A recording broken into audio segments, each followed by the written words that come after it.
Garrett here, and I'm going to teach you how to survive Unit 1 of Algebra 2. I'm going solo this session because my crew fortunately did not survive Unit 1. I'm going to teach you everything you need to know to ace this unit. Let's get started. So first, we're going to learn the most basic 8 functions. But before we can do that, you need to know what a parent function is. This is the simplest basic function you'll ever get. A parent function is the most basic function in a family of functions. Okay. So our first function is going to be the constant function. The constant function. And f of x equals 1. This is a constant function because no matter what variable the x is, it's always going to be the output, which is 1 right here. I'll show you on a graph. Bring out the graph. So I'm going to bring out the constant function graph right now. So this is what a constant function looks like on a graph. As our example equation, f of x equals 1. The 1 is the outcome, also the y variable in this question. So since it's on the 1, the y-axis will move up 1, that's where the constant function will flow. So our next function is called the linear function. The linear function. This f of x equals x is a linear function because it has one independent variable and one dependent variable. This is what the linear function looks like. Since it has one independent variable and one dependent variable, x equals 1. So therefore it'll be 1 over 1. So what happens if I see an equation that says y equals x plus 5? Well, it's still a linear function. It's going to be 1 over 1, but now there's a plus 5. So you'll translate 5 units positive. So instead of 1 over 1, it's going to be 5 over 5. It's going to go up the graph 5. Now this is our y equals x plus 5. Since it's a positive 5, it moved 5 units up. But if it was y equals x minus 5, it'll be 5 units down and making this. Now we have the quadratic function. The quadratic function. These functions are the easiest to spot. You know why? I'll tell you. X squared. Power of 2. That automatically tells you it's going to be a quadratic function. And they're the easiest ones to spot on a graph. F of x equals x squared. It's the easiest quadratic function. Here is our quadratic function. F of x equals x squared. This is what it is. But now tell me, why is it always on 0? Why is it always going through the origin? Can it move left, right, up, down? The answer is yes. We call that translation. So now I change the equation to f of x equals x squared plus 5. What did that do? It translated the graph up 5 units. What just happened?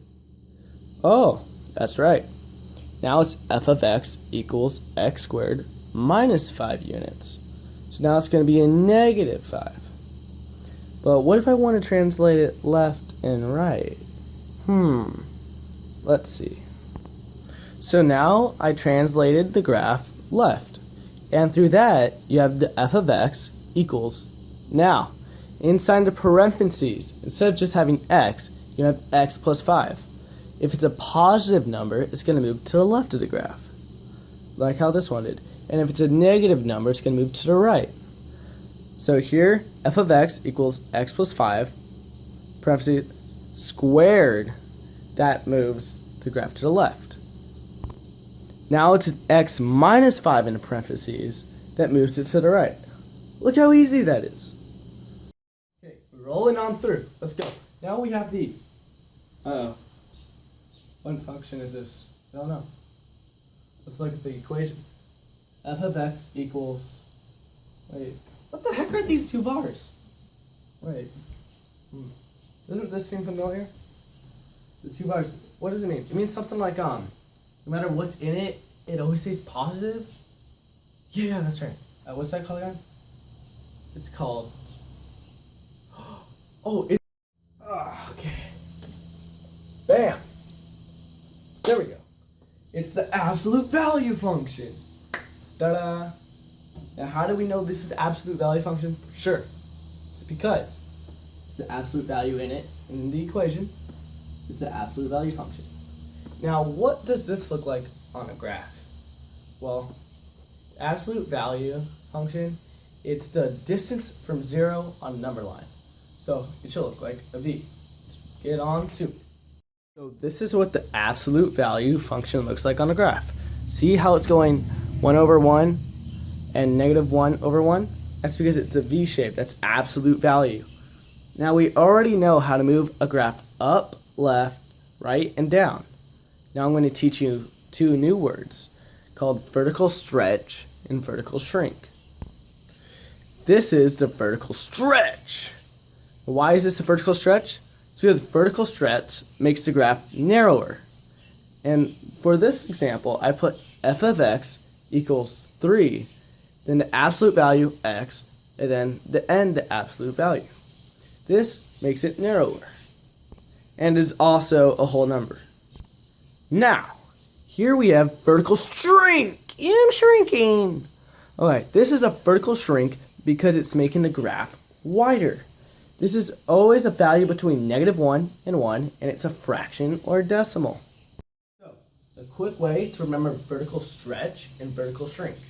Let's say I have a ball of Play-Doh in my hand. A vertical stretch, I'm stretching the Play-Doh up. What's going to happen to the Play-Doh? Obviously, the ball is going to get smaller and narrower as I pull the Play-Doh up. But as I bring it back down, vertical shrink is making the ball wider and flatter. So when you're coming down, it's making it wider, vertical shrink. You're stretching it, vertical stretch. Okay. Here, you have the square root function. F of x equals, okay, that's not right. Oh, there it is.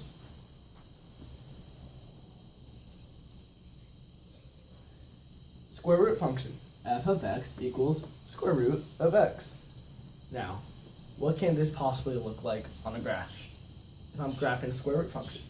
Well, square root function is half of a parabola in one direction.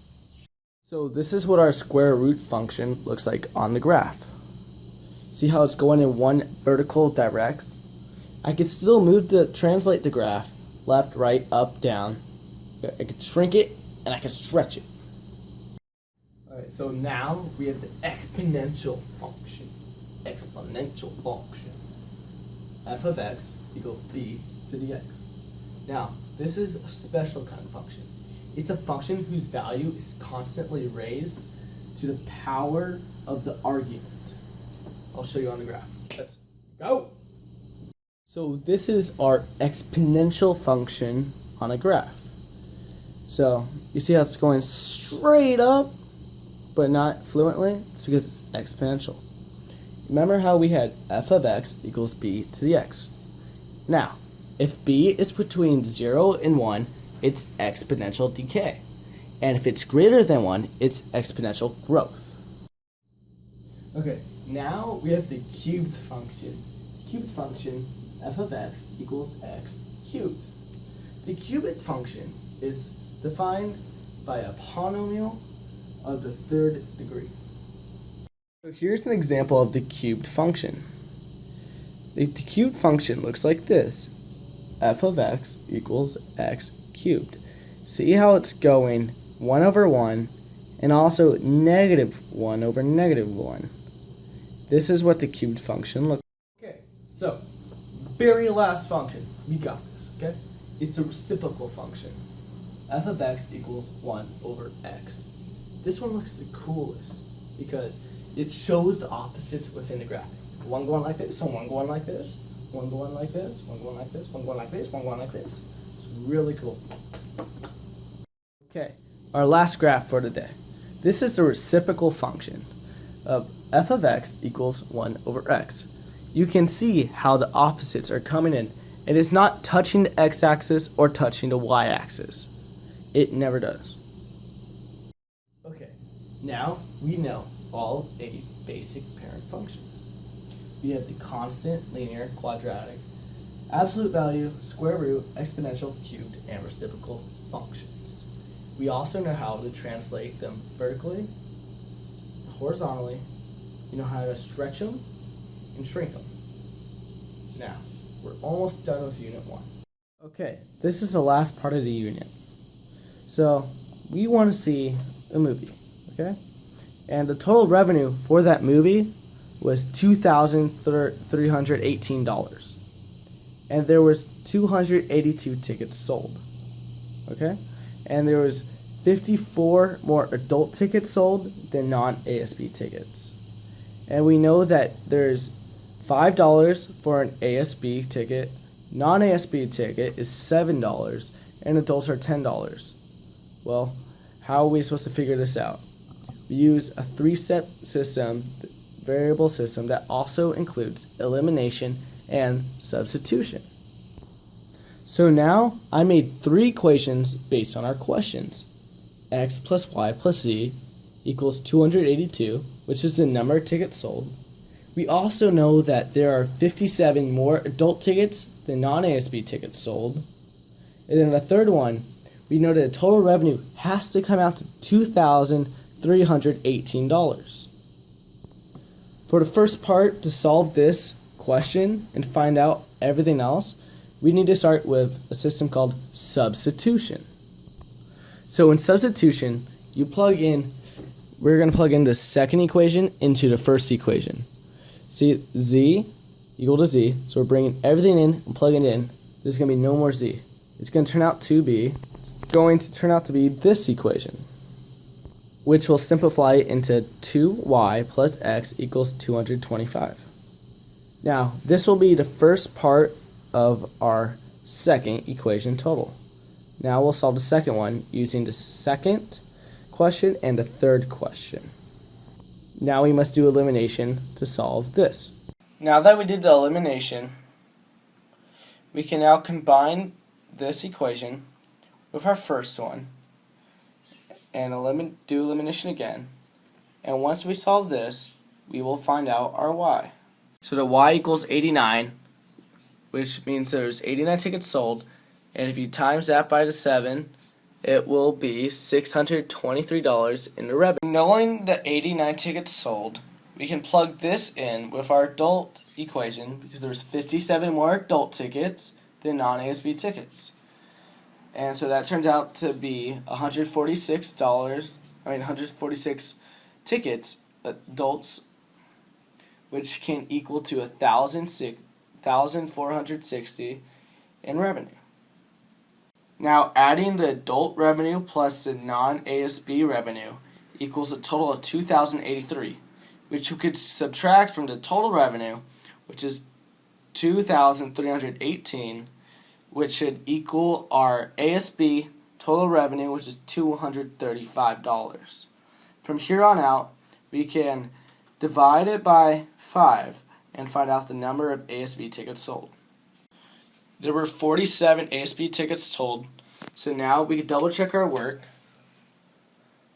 knowing that the cost of an ASB ticket is $5, and there's 47 of them, which can equal to our 235.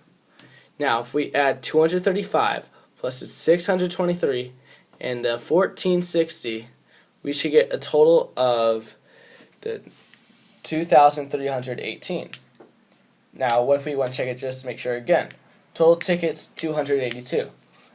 47 plus 89 plus 146 equals 282. You now learn substitution and elimination through this 3-variable process.